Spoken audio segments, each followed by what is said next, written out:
Ouvireis de guerras e de rumores de guerras. Vede que não vos turbeis, porque é necessário que isso aconteça, mas ainda não é o fim.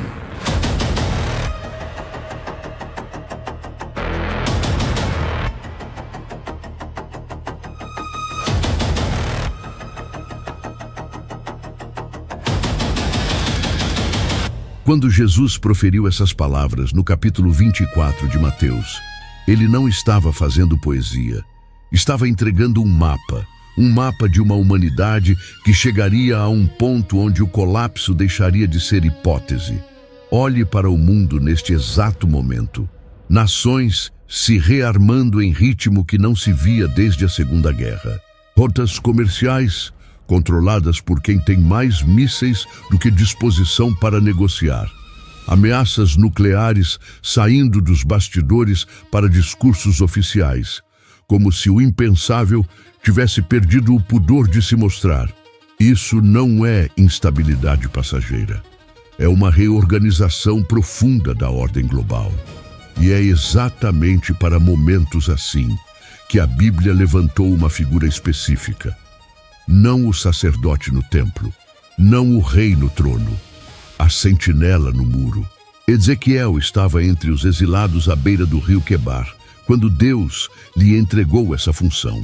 Não era uma posição de prestígio, era uma posição de responsabilidade solitária, pesada, sem aplauso.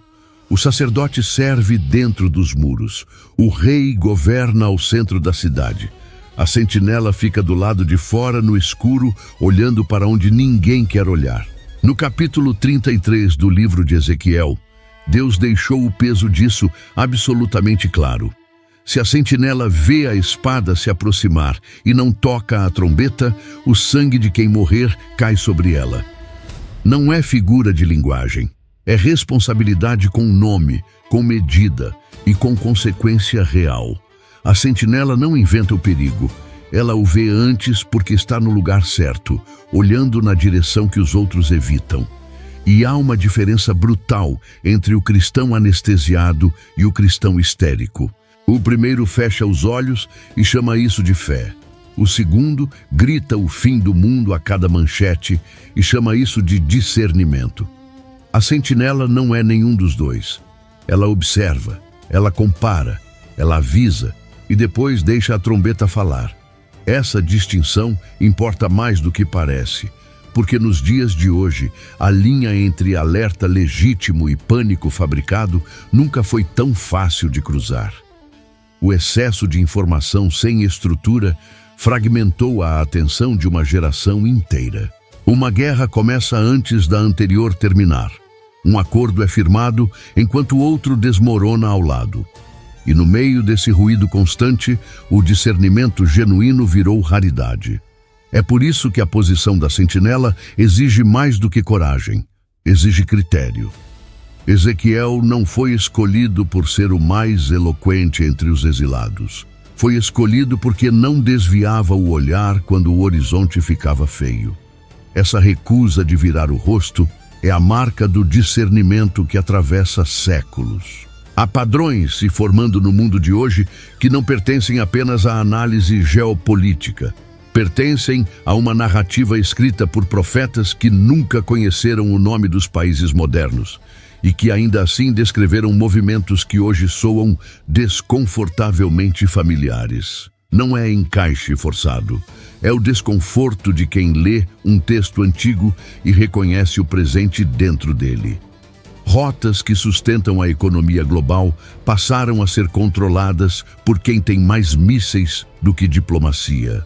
É uma cidade pequena no Oriente Médio, continua arrastando potências inteiras para dentro das suas decisões, como se existisse uma força gravitacional invisível ao redor dela. E o mais perturbador não é a intensidade dos eventos isolados, é a velocidade com que estão convergindo ao mesmo tempo. A fé que a sentinela carrega não é a fé que fecha os olhos para o que assusta. É a fé que olha direto para o que incomoda e ainda assim não perde o norte.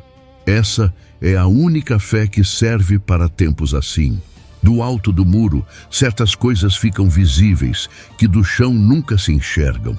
E o que está se tornando visível agora é um conjunto de movimentos que a história humana nunca havia reunido simultaneamente, com essa velocidade e com essa convergência.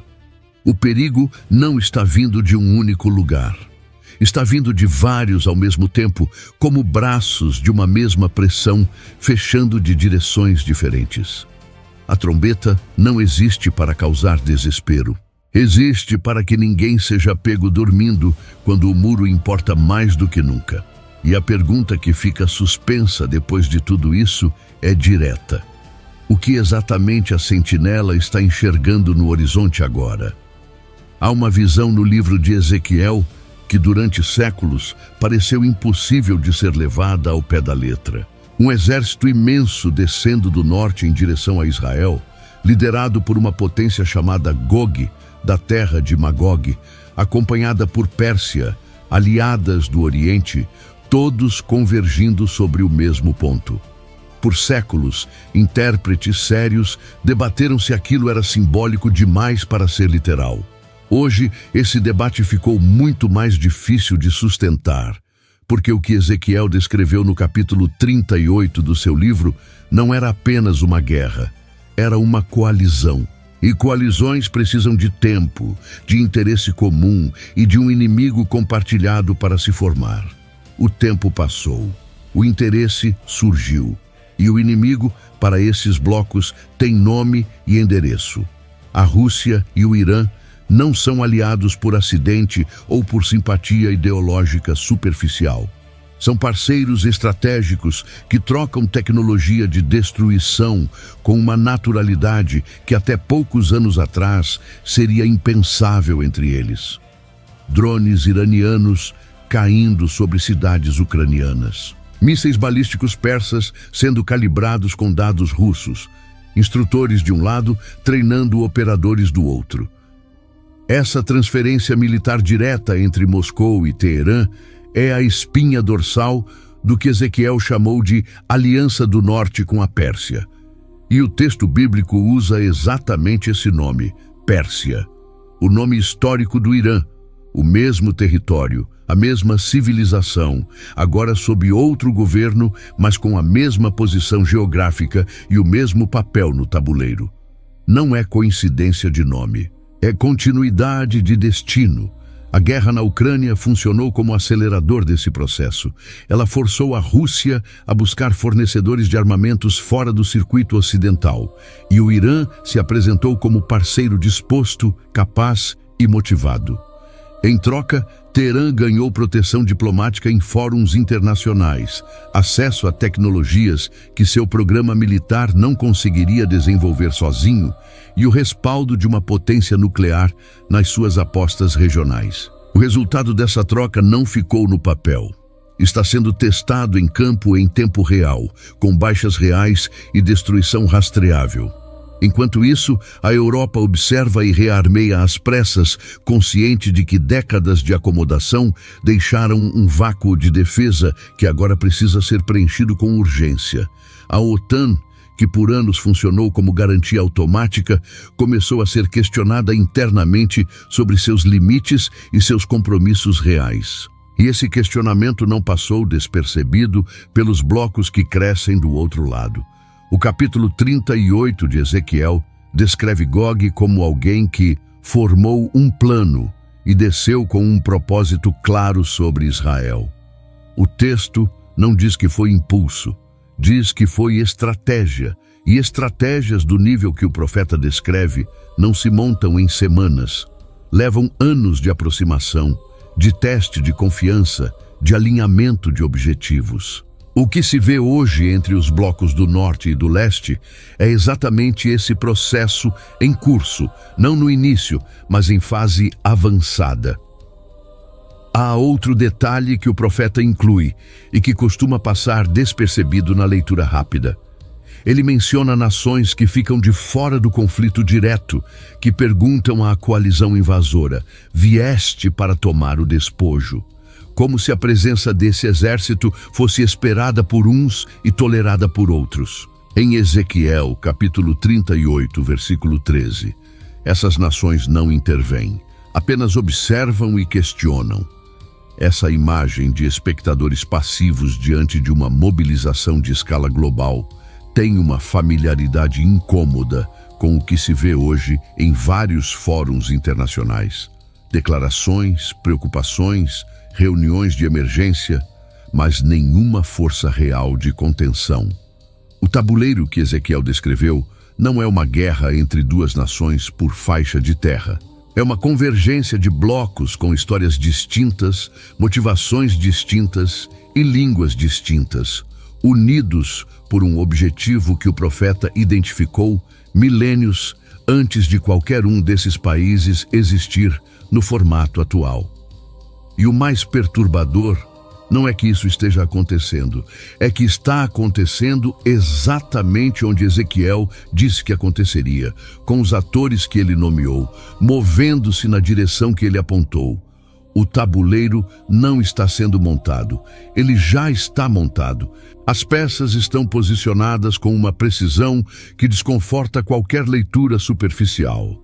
E o mais perturbador não é o tamanho dos exércitos, nem o alcance das alianças. É que toda essa mobilização converge sobre um ponto que, no mapa físico, não justifica nada disso. Existe um trecho de água com menos de 60 quilômetros de largura no ponto mais estreito. De um lado, as costas do Irã. Do outro, os Emirados Árabes. E pelo meio, cerca de 20% de todo o petróleo que o mundo consome passa diariamente em navios lentos e completamente expostos.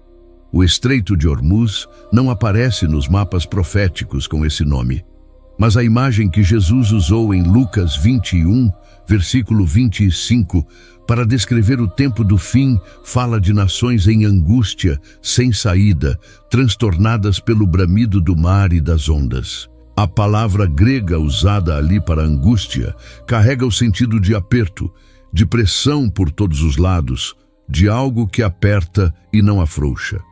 Um corredor de 60 quilômetros controlado por quem tem drones de alcance suficiente para atingir qualquer navio dentro dele é literalmente um ponto de aperto global. Quando o tráfego nesse estreito trava, o efeito não fica no Oriente Médio. Chega a bomba de gasolina na América do Sul. Sobe no preço do plástico na Europa. Paralisa fábricas no Sudeste Asiático que dependem de energia importada. O mundo moderno foi construído sobre a premissa de que esses corredores sempre estariam abertos. Essa premissa está sendo testada com uma seriedade que os mercados ainda tentam precificar e os governos ainda tentam disfarçar. O que aconteceu nos últimos tempos no Golfo Pérsico não foi uma série de incidentes isolados. Foi a demonstração deliberada de que um ator regional com capacidade tecnológica limitada pode paralisar, mesmo que temporariamente, o sistema nervoso da economia global. Drones de baixo custo atacando navios de alto valor, embarcações parando ou desviando por centenas de quilômetros para evitar o estreito. Petroleiros que normalmente cruzam aquela faixa de água sem hesitar começaram a pedir escolta, a mudar de rota, a aguardar janelas de segurança que às vezes não chegavam. O embaixador de Israel na ONU disse publicamente que em pouco tempo seria mais difícil para o Irã continuar usando esse corredor como instrumento de pressão. Mas a declaração em si já revela o tamanho do problema. O fato de que um representante diplomático precisou dizer isso indica que a interrupção já estava acontecendo em escala suficiente para exigir resposta formal. A angústia das nações que Jesus descreveu não é uma imagem de fim de mundo cinematográfico com céu rasgado e montanhas caindo. É uma pressão sistêmica, acumulada, sem ponto de alívio visível, que força governos, mercados e populações inteiras a tomar decisões sob coerção constante. Hormuz é o nome moderno dessa pressão, não porque seja o único ponto vulnerável, mas porque é o mais visível, o mais imediato e o mais carregado de consequência para o maior número de pessoas ao mesmo tempo. Há outro detalhe que raramente aparece nas análises de segurança, mas que está completamente presente na moldura profética. A instabilidade nesse corredor não surgiu de um único conflito bilateral. Ela é produto de um conjunto de tensões que se alimentam mutuamente. A guerra em Gaza pressionando o Líbano pressionando o norte de Israel, Israel respondendo ao sul do Irã, o Irã ativando o estreito como válvula de represália, e o Golfo inteiro sendo forçado a escolher um lado que preferia não escolher. É uma cadeia. E cada elo puxa o seguinte. O que isso tem a ver com profecia não é uma questão de encaixe forçado entre versículo e manchete. É que a Bíblia descreveu uma condição específica do tempo do fim. Nações sem saída, pressionadas de todos os lados, incapazes de estabilizar o que desestabilizou. E a característica mais marcante desse momento no Estreito de Hormuz é exatamente essa. Nenhuma das potências envolvidas tem uma solução limpa. Os Estados Unidos têm presença naval na região, mas envolvimento direto tem custo político interno que nenhuma administração quer pagar integralmente. A Europa depende energeticamente da estabilidade do corredor, mas não tem capacidade militar autônoma para garantir essa estabilidade por conta própria. E o Irã sabe disso, usa esse conhecimento com precisão. O bramido que Jesus descreveu não precisa de oceanos revoltos para ser real. Às vezes, ele tem a forma de um corredor estreito, de navios parados e de governos que percebem, tarde demais, que construíram o mundo inteiro sobre fundações que cabem dentro de 60 quilômetros. E enquanto esse aperto crescia no ocidente do mapa, algo muito mais antigo começava a mostrar sinais no Oriente que ninguém esperava ver tão cedo. Tiro um mapa do Oriente Médio e procuro Jerusalém. Ela está lá, pequena, encravada entre o mar Mediterrâneo e o deserto, sem petróleo embaixo do solo, sem rio navegável cortando seu território, sem porto de águas profundas, sem nenhuma das vantagens geográficas que normalmente explicam por que uma cidade importa para o mundo. E ainda assim, neste exato momento, os principais líderes militares do planeta acordam pensando nela. Zacarias escreveu algo que, lido com atenção, soa menos como profecia religiosa e mais como descrição precisa de um fenômeno que a geopolítica moderna ainda não conseguiu explicar direito. No capítulo 12, versículo 3 do livro de Zacarias, ele diz que Jerusalém será uma pedra pesada para todos os povos e que todos os que tentarem movê-la serão em pedaços despedaçados, ainda que todas as nações da terra se ajuntem contra ela. Pedra pesada. Não pedra sagrada, não pedra intocável. Pedra pesada. A imagem é de algo que machuca quem tenta carregar, que fere quem tenta remover, que resiste não por ser leve, mas por ter um peso que vai além da física. Toda grande potência que tentou resolver Jerusalém, como se resolve um problema diplomático comum, saiu do processo mais confusa do que entrou.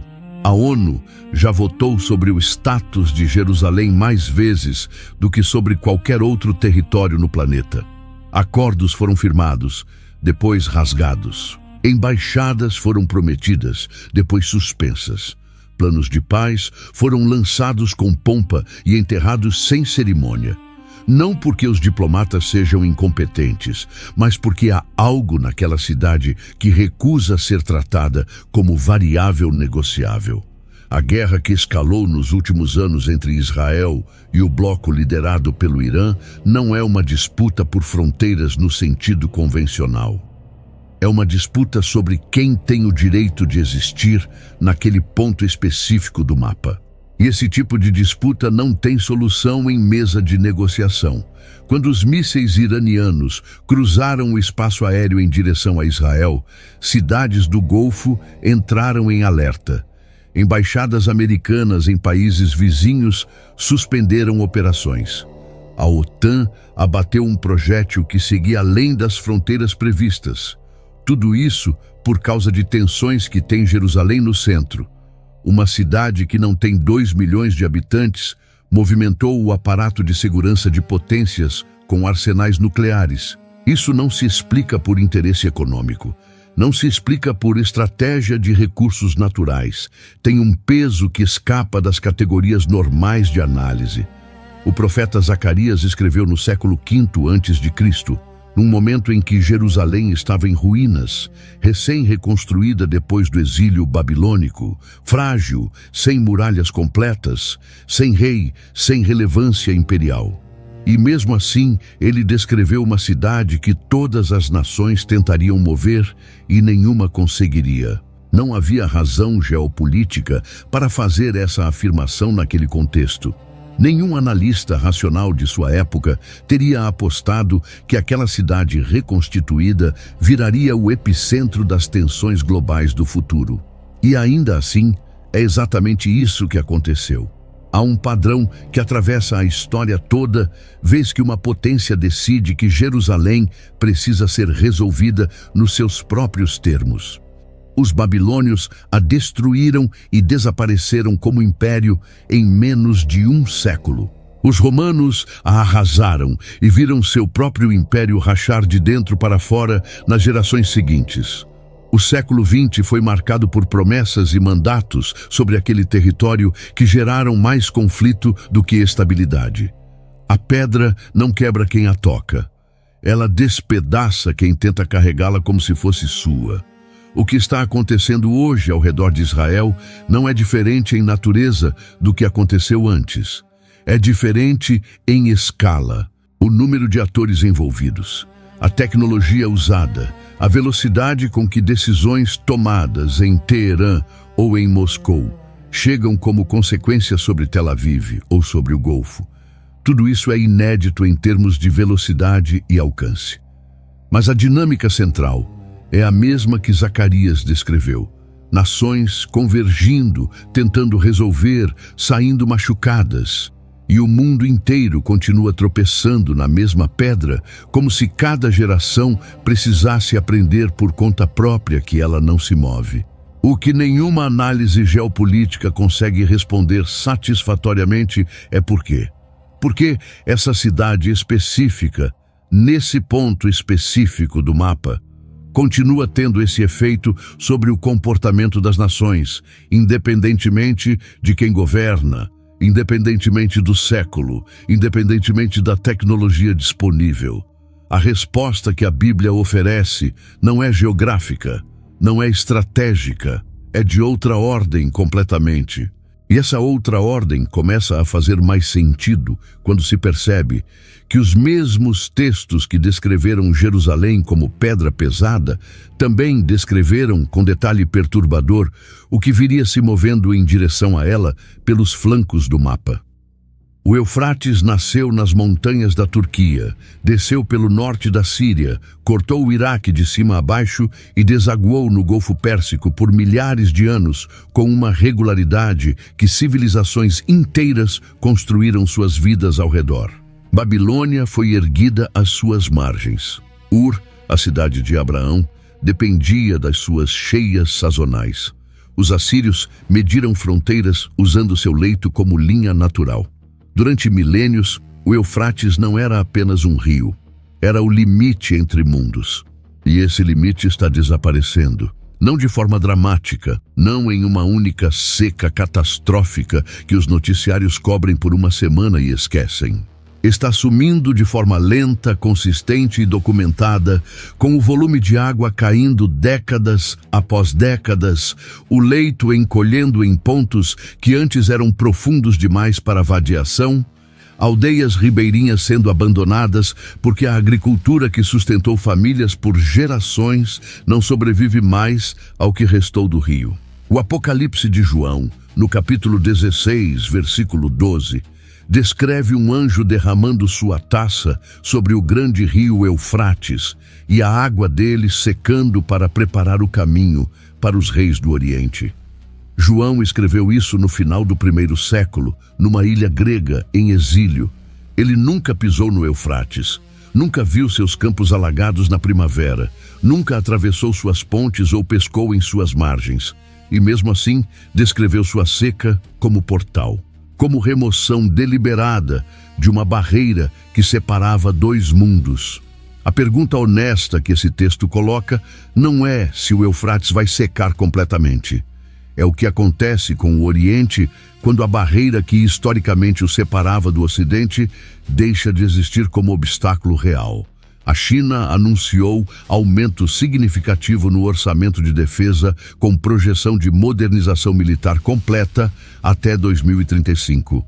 Não é apenas gasto. É um programa estruturado de projeção de poder que inclui capacidade de operação em teatros distantes do território chinês.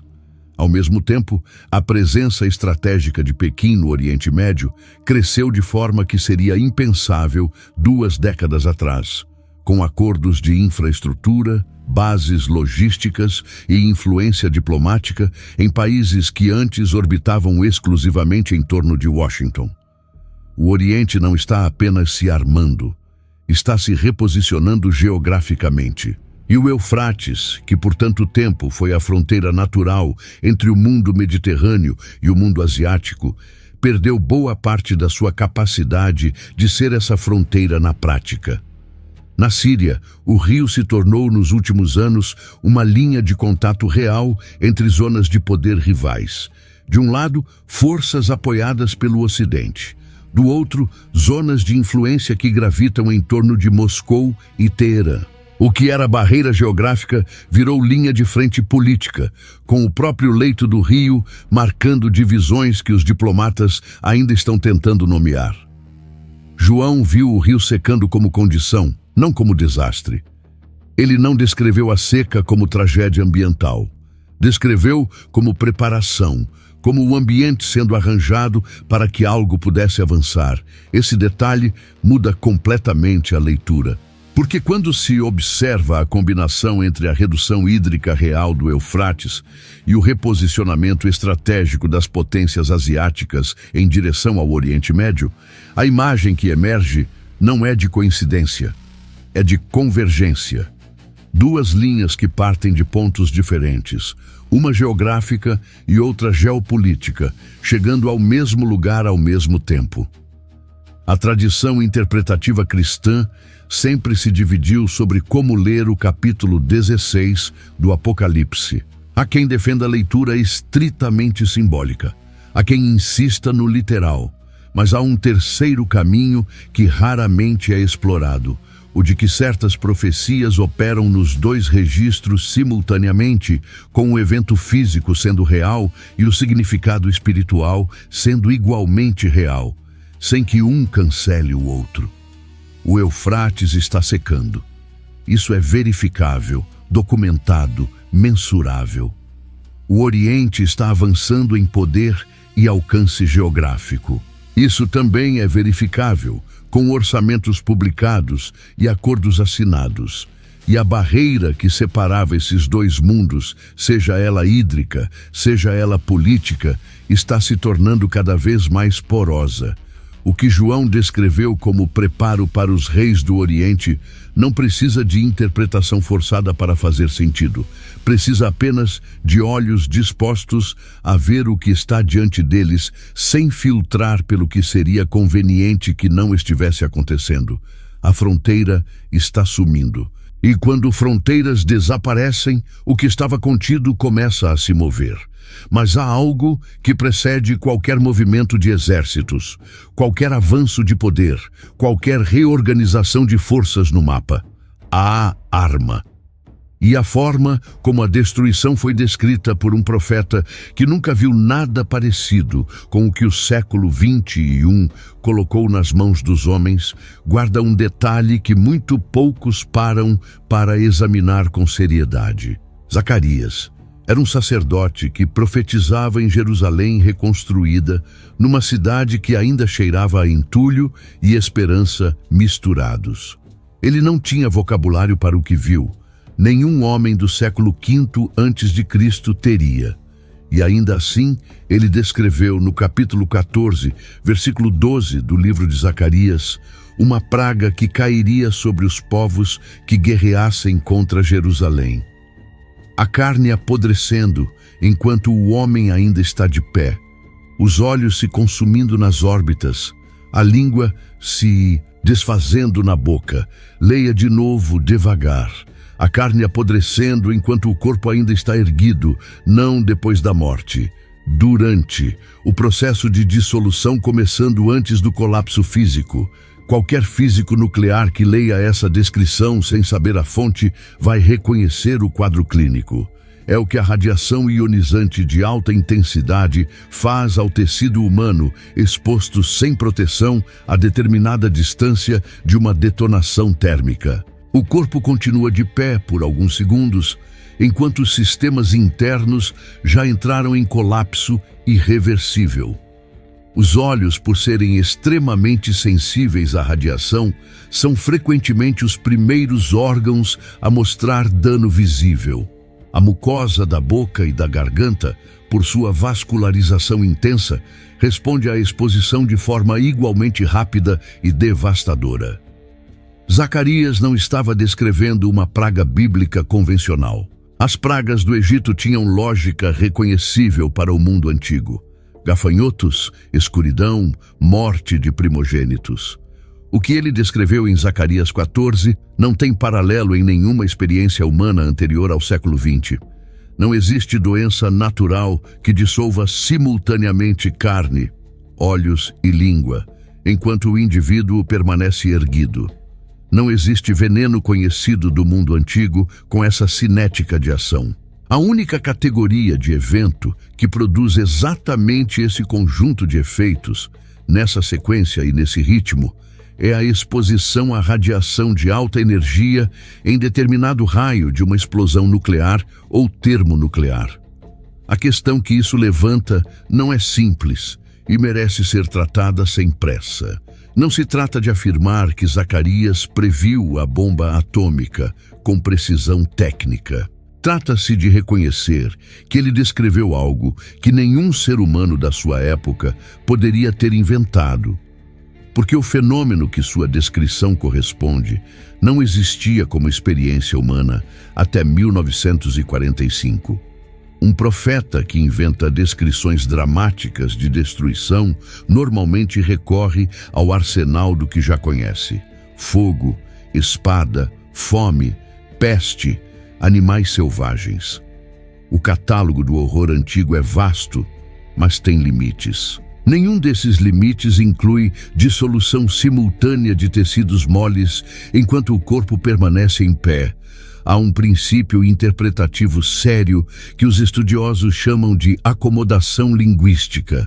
A ideia de que quando Deus revela algo a um profeta, a visão é real, mas a linguagem usada para descrevê-la é necessariamente a do profeta, com os limites do seu vocabulário e da sua experiência.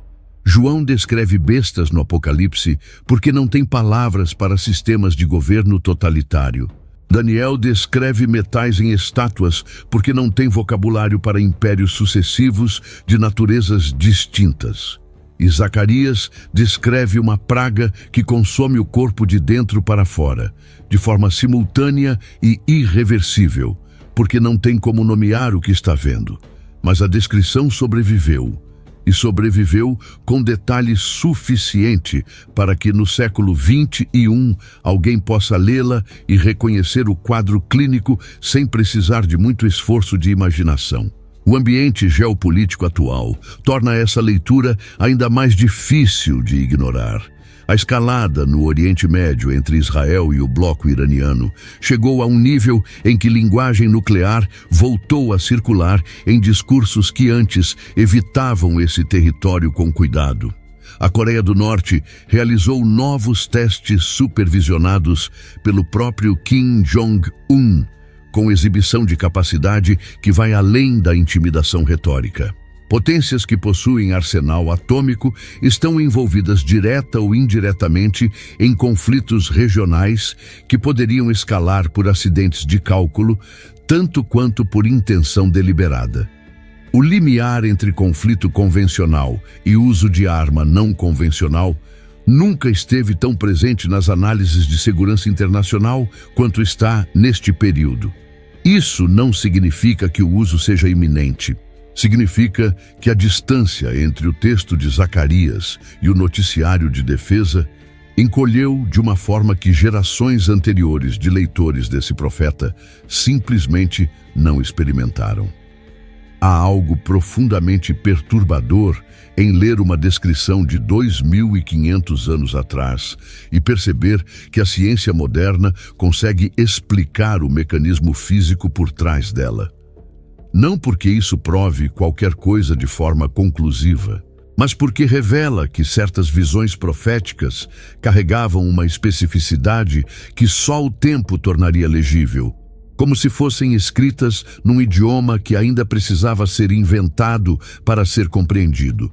E se Zacarias descreveu o instrumento com esse nível de detalhe involuntário, a pergunta que naturalmente se forma é sobre o que mais foi descrito com a mesma precisão que ainda não aprendemos a ler direito.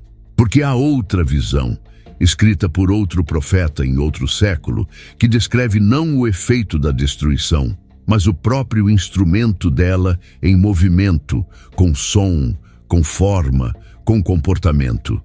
E essa descrição é ainda mais estranha de ler do que a de Zacarias.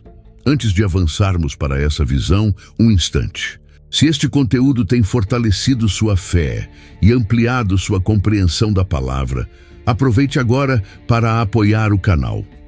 Curta o vídeo, deixe seu comentário e compartilhe com quem também precisa ouvir essa mensagem. Inscreva-se para não perder os próximos estudos. E se desejar sustentar diretamente este trabalho, clique no botão Valeu demais. Contribua com qualquer valor ou torne-se membro. Há também materiais na descrição que ajudam a manter este projeto vivo. Agora, volte sua atenção. O som vem antes de qualquer coisa. Um zumbido mecânico, baixo e constante, que não pertence a nenhum animal e não tem a cadência irregular do vento. É uniforme, é intencional. E quando você o identifica, já é tarde demais para entender de onde vem. João estava em Pátimos quando recebeu a visão do capítulo 9 do Apocalipse. Uma ilha rochosa no mar Egeu, sem exércitos, sem batalhas, sem nenhuma referência visual para o que estava prestes a ver. E o que ele viu saindo do poço do abismo não era cavalaria, não era infantaria, não era nada que o vocabulário militar do primeiro século conseguia nomear com precisão. No capítulo 9, versículo 9 do Apocalipse, ele descreve o som daquelas criaturas como o barulho de muitas carruagens e cavalos correndo para a batalha. Mas a comparação é de quem está tentando aproximar o desconhecido do conhecido, porque o que ele descreve em seguida não se comporta como cavalaria nenhuma. Elas se movem em formação, têm algo parecido com coroas. Os rostos lembram homens, mas o conjunto não é humano. Tem cabelos que se movem, dentes que João compara ao ferro, asas que produzem aquele som constante de motor e caudas com ferrões que causam dano sem contato frontal direto. O ferrão não está na frente, está na cauda. O ataque não vem do impacto direto, vem de trás, de longe, de um ângulo que a vítima não cobre. Pense no que João está tentando descrever aqui sem ter palavras para isso. Um enxame de objetos voadores que se movem em coordenação, produzem som mecânico constante, atacam à distância sem contato físico direto, causam dano específico sem destruição total. E operam de forma que parece ter inteligência sem ter forma humana reconhecível. A guerra com drones autônomos em enxame é exatamente isso. Não uma metáfora disso. Não uma aproximação poética disso. É funcionalmente isso, descrito por um homem do primeiro século com as únicas palavras que seu mundo lhe fornecia. O enxame autônomo não ataca como um soldado, não avança em linha como infantaria. Ele envolve, identifica, seleciona e fere com precisão cirúrgica, enquanto o alvo ainda está tentando entender de onde vem o perigo. O ferrão na cauda, na visão de João, não é decoração simbólica. É a descrição funcional de um sistema de ataque que não opera pela frente, que não anuncia sua direção, que fere antes de ser visto.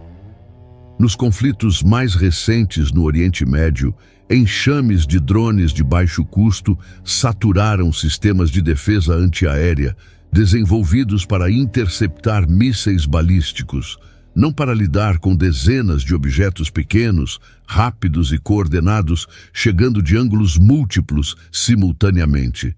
Os sistemas de defesa foram construídos para um tipo de guerra. O enxame pertence a outro tipo completamente, e esse descompasso entre o armamento ofensivo e a capacidade defensiva é, em termos militares, exatamente o que João descreve quando fala em criaturas que não podem ser mortas pelos homens durante aquele período específico. Elas ferem, causam sofrimento, mas não são eliminadas pelo esforço convencional de quem tenta se defender. Há outro detalhe na visão que raramente recebe atenção suficiente.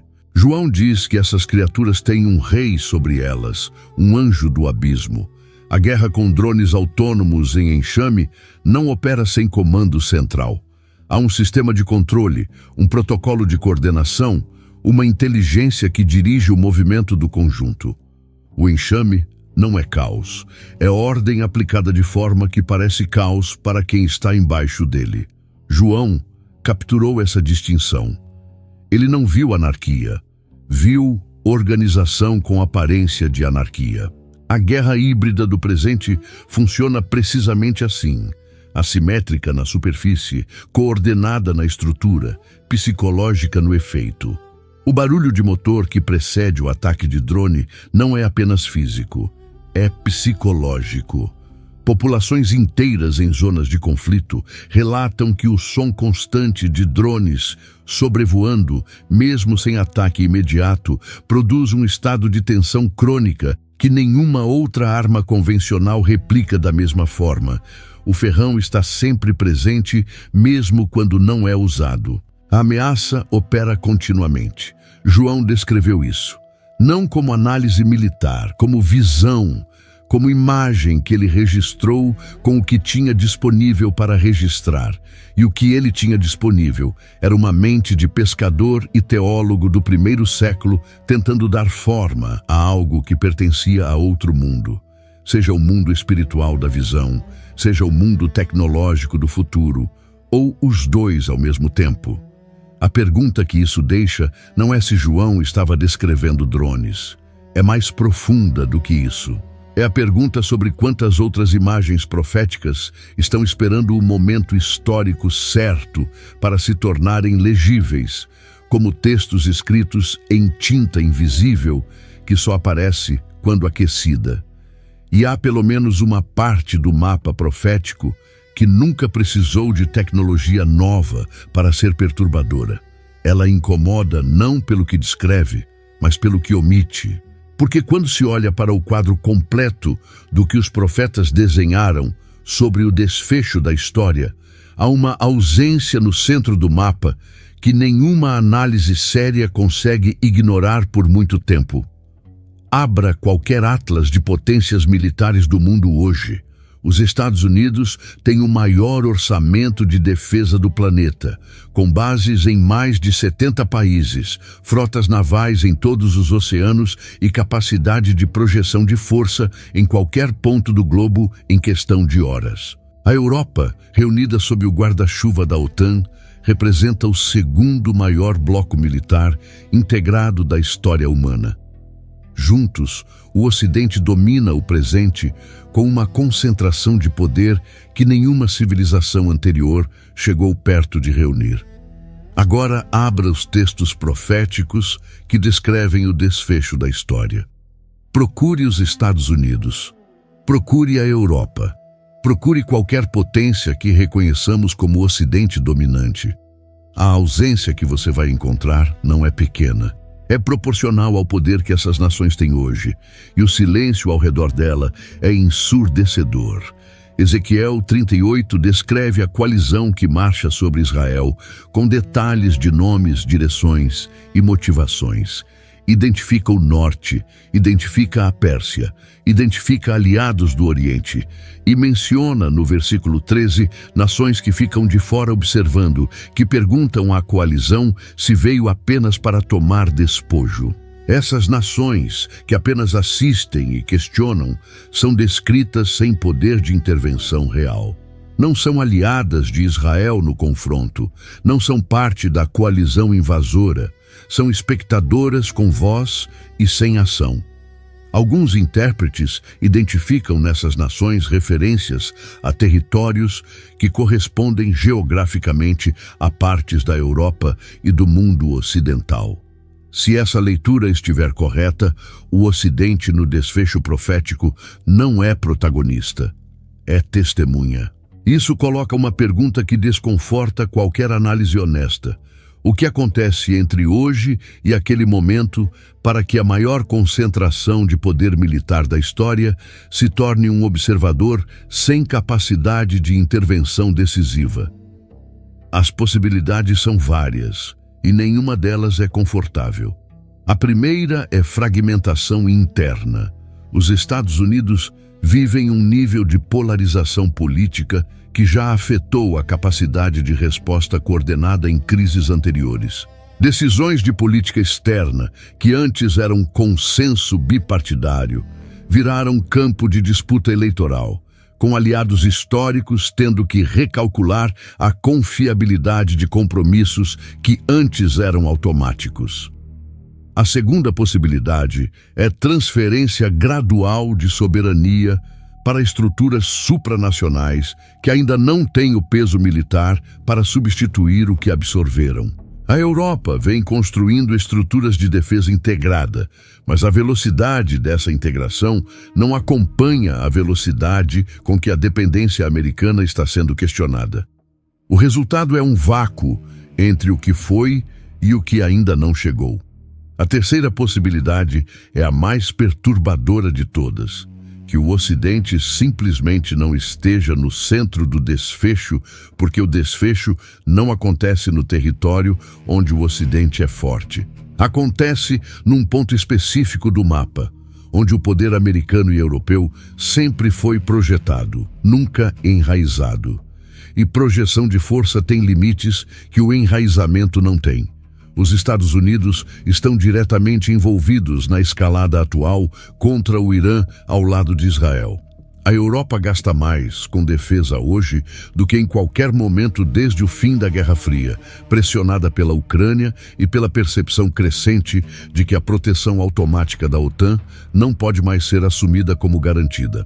A presença ocidental real no tabuleiro, a comprometimento diplomático, militar e financeiro. E ainda assim, quando o texto profético projeta o momento de maior pressão sobre Israel, o Ocidente não aparece como força de contenção efetiva.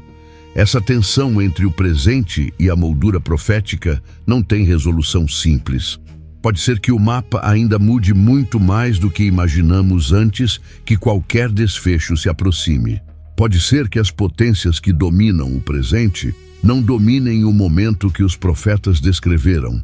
Pode ser que eventos ainda não ocorridos alterem radicalmente o equilíbrio de poder de formas que nenhuma análise atual consegue prever com precisão. O que é difícil de ignorar é a estrutura da ausência em si. Não é que o Ocidente seja mencionado e colocado em papel secundário. É que, para o nível de poder que representa hoje, a menção é desproporcional ao peso real. E ausências desproporcionais em textos proféticos raramente são acidente. Elas costumam ser o tipo de detalhe que só faz sentido retroativamente, quando o evento já aconteceu e o leitor olha para trás e percebe que o texto estava certo de uma forma que ninguém havia calculado direito antes. O silêncio sobre o Ocidente não é a parte mais assustadora do quadro profético. A parte mais assustadora é que esse silêncio convive com descrições extremamente detalhadas de tudo ao redor. Os atores do norte são nomeados. Os do leste têm seu avanço descrito. A cidade central tem sua resistência documentada. Tudo tem forma, direção e desfecho nos textos. Tudo, exceto o bloco que hoje se considera o árbitro do mundo. E diante de tudo que foi revelado até aqui, coalizões formadas, corredores pressionados, barreiras desaparecendo, armas que profetas descreveram sem vocabulário para isso, há uma tentação que precisa ser nomeada com cuidado. A tentação de transformar tudo isso em combustível para o pânico. É o erro mais comum, e a Bíblia já o respondeu com uma clareza que merece atenção total.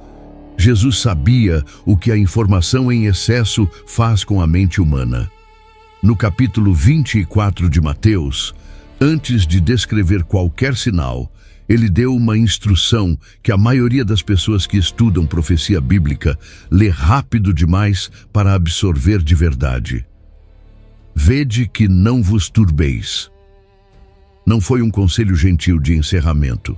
Foi uma ordem direta, colocada deliberadamente antes de tudo o que viria a seguir.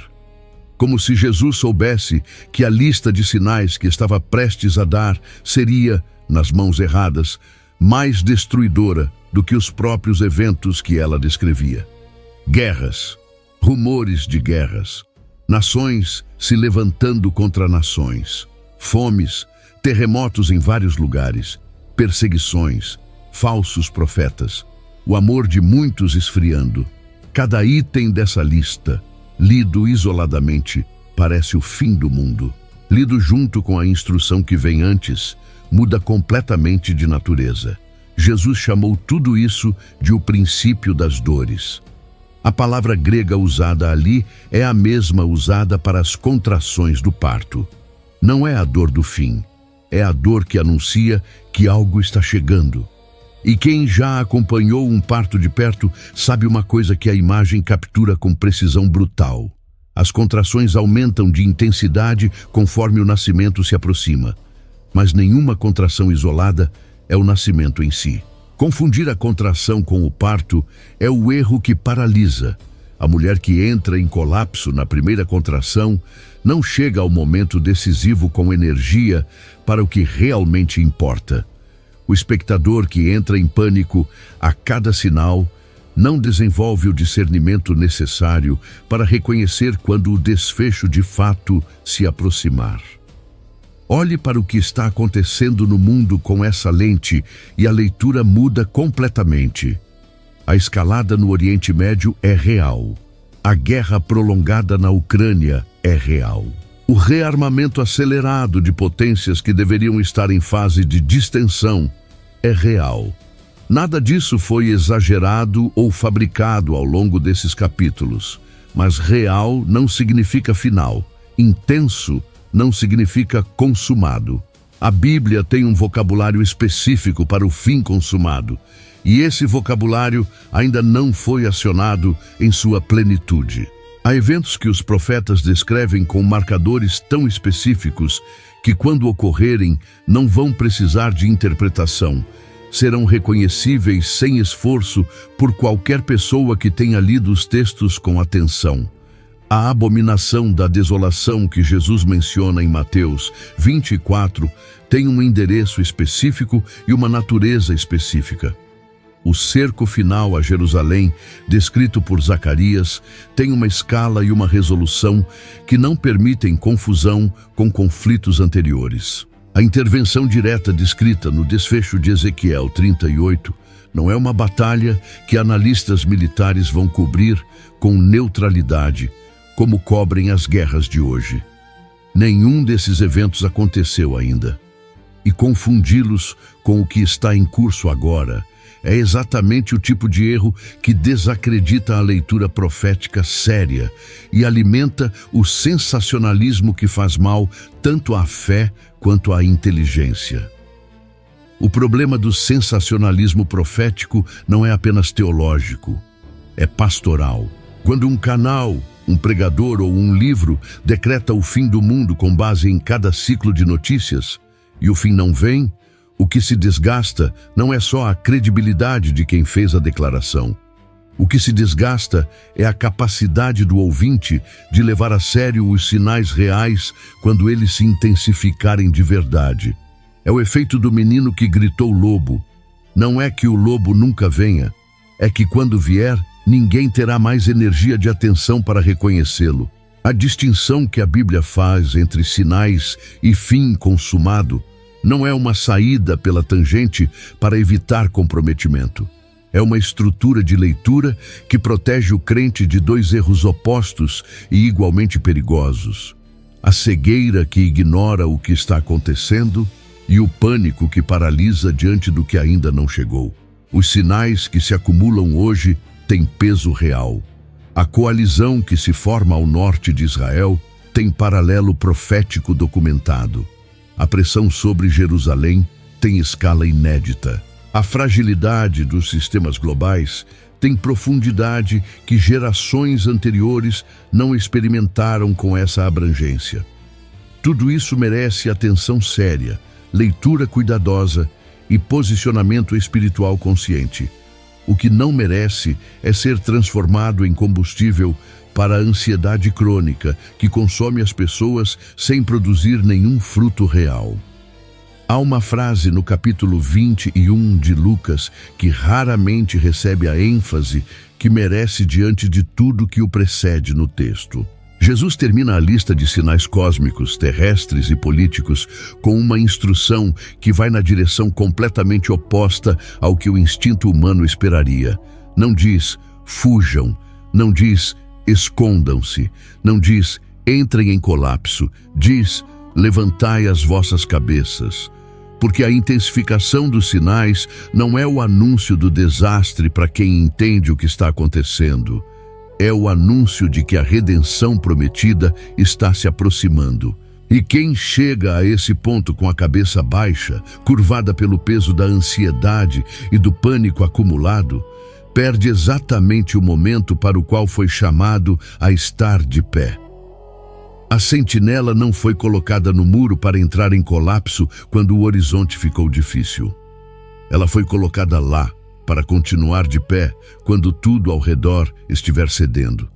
E o que ela faz com essa postura, o que significa estar de pé nesse momento específico da história, é a pergunta que não cabe ser respondida com teoria. Precisa ser respondida com decisão. Volte à imagem do homem no muro, não o muro de uma cidade qualquer. O muro de uma cidade que o mundo inteiro conhece pelo nome, que profetas descreveram por séculos, que exércitos tentaram controlar por milênios e que ainda hoje arrasta potências inteiras para dentro das suas decisões. Ele está de pé. O horizonte à frente dele está em movimento. Não é a primeira vez que uma geração olha para o mundo e sente que algo maior do que a política e maior do que a economia está se deslocando por baixo de tudo. Mas há algo diferente neste momento que não é sensacionalismo afirmar. A convergência de elementos que os capítulos anteriores revelaram não tem precedente histórico em termos de simultaneidade. Coalizões que os profetas nomearam estão operacionais. A barreira geográfica que separava o Oriente do centro do mapa está encolhendo. A cidade que Zacarias chamou de pedra pesada continua pesada demais para qualquer potência mover. E o Ocidente que domina o presente não aparece com peso proporcional no mapa do desfecho. Tudo isso junto, ao mesmo tempo, pela primeira vez. A sentinela que entende o que está vendo não entra em colapso diante disso. Ela muda de postura. E mudar de postura não é um gesto simbólico. É uma decisão concreta sobre como viver quando o horizonte está carregado. No capítulo 21 de Lucas, depois de descrever sinais no sol, na lua, nas estrelas, nações em angústia e o poder dos céus sendo abalado, Jesus diz algo que contradiz completamente o que o instinto humano esperaria naquele contexto.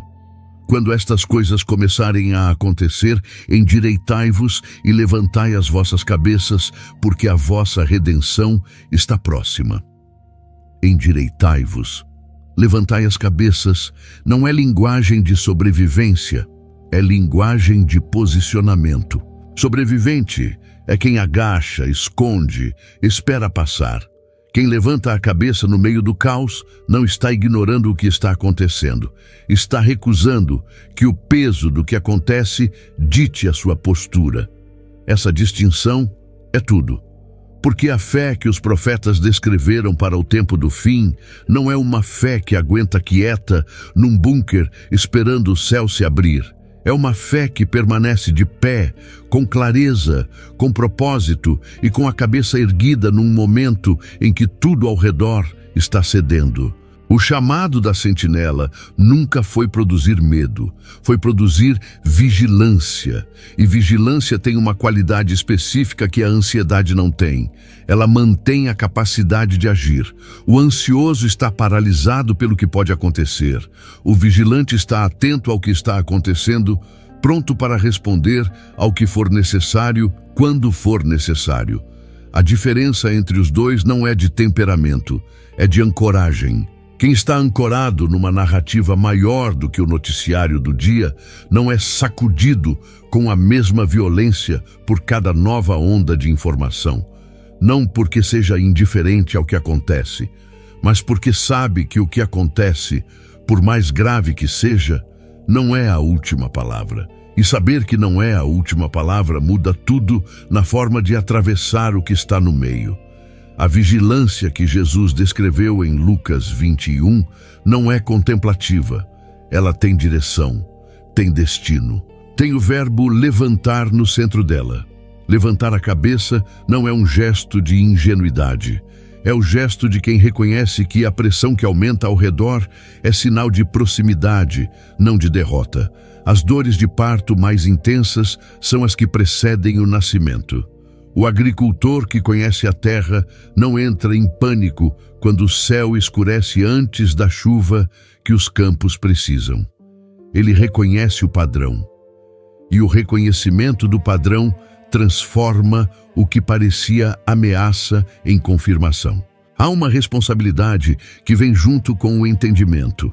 Quem subiu ao muro e viu o que há para ver, não pode descer e agir como se não tivesse visto nada. A trombeta que Ezequiel mencionou não é decoração da função da sentinela. É a razão de ela existir. O aviso não é para assustar. É para que quem ainda não olhou para o horizonte tenha a chance de fazer isso antes que o momento de decidir passe. E o momento de decidir nunca foi tão claro quanto quando os sinais se acumulam com essa densidade. Não a decisão de prever datas. Não a decisão de montar cenário e calcular cronograma. A decisão de onde se está de pé quando o mundo ao redor perde o chão. Porque quando sistemas desmoronam, quando rotas travam, quando alianças que pareciam sólidas mostram suas fraturas, o que sustenta não é a análise mais precisa nem a preparação mais elaborada. O que sustenta é o fundamento. E o fundamento que os profetas apontaram, de Ezequiel a Zacarias, de Daniel a João em Pátimos, não era geográfico, nem político, nem militar. Era uma pessoa, um nome, uma promessa que atravessou todos os impérios que tentaram enterrá-la e chegou até aqui intacta. A sentinela no muro não está sozinha, nunca esteve. E o horizonte que ela enxerga, por mais carregado que esteja, não termina no caos que se vê no meio do caminho. Termina no que os profetas chamaram de reino, no que Jesus chamou de redenção próxima, no que João viu depois de todas as visões que o perturbaram, um trono firme, uma cidade nova e a declaração de que todas as coisas seriam feitas novas. A sentinela avisou. O que acontece agora depende inteiramente de quem decidiu levantar a cabeça. Coalizões formadas, barreiras desaparecendo. Uma cidade pequena no centro de tudo. Armas que profetas descreveram sem vocabulário para isso. Sinais que se intensificam com uma convergência que nenhuma geração anterior experimentou desta forma. E no meio de tudo isso, uma pergunta que não é geopolítica nem teológica. É pessoal. Você está de pé ou está dormindo? porque é possível ter assistido a tudo isso, ter reconhecido os padrões, ter sentido o peso do que foi revelado e ainda assim sair daqui do mesmo jeito que entrou, com o coração fechado, com a decisão adiada, com a sensação de que ainda há tempo suficiente para resolver isso depois. A sentinela que passou a noite inteira no muro, que viu tudo, que tocou a trombeta com força, não pode fazer mais nada além disso. O que acontece a seguir depende inteiramente de quem ouviu. No centro de toda essa narrativa profética, por baixo de cada aliança, de cada rio que seca, de cada cidade que o mundo não consegue ignorar, há uma realidade que os profetas apontaram com unanimidade surpreendente. O desfecho da história não termina no caos, termina num rei, e esse rei não chegou pela primeira vez montado em guerra. Chegou num estábulo, cresceu numa cidade pequena, morreu numa cruz que parecia derrota e ressurgiu num domingo que mudou a estrutura do tempo. Jesus Cristo não é o apêndice espiritual de uma análise profética. Ele é o ponto para o qual toda a análise profética aponta. Cada sinal que se cumpre é um passo na direção do momento em que ele voltará. Não como o cordeiro que foi, mas como o rei que é. E a única pergunta que realmente importa diante disso não é quando esse momento vai chegar, é se você está preparado para ele. Com o coração reconciliado com aquele que disse ser o caminho, a verdade e a vida. Se você se afastou, se a distância entre você e Deus foi crescendo em silêncio enquanto a vida passava, este é o momento. Não porque o fim é amanhã, mas porque o hoje é o único tempo que você tem com certeza. Se você quer se reconciliar com Jesus Cristo, se quer começar uma jornada real em direção à salvação eterna, declare isso agora, de onde você está, com as palavras que estão abaixo nos comentários. Me aceita, Senhor Jesus. O Senhor é meu único e suficiente Salvador. E se você já conhece o Senhor, se essa mensagem confirmou o que o Espírito já havia plantado no seu coração, comente amém. Porque cada amém carrega essa mensagem para mais uma pessoa que ainda está dormindo e que precisa ouvir a trombeta antes que o momento passe. Até a próxima. Jesus, you are precious. You are glorious. This is my prayer.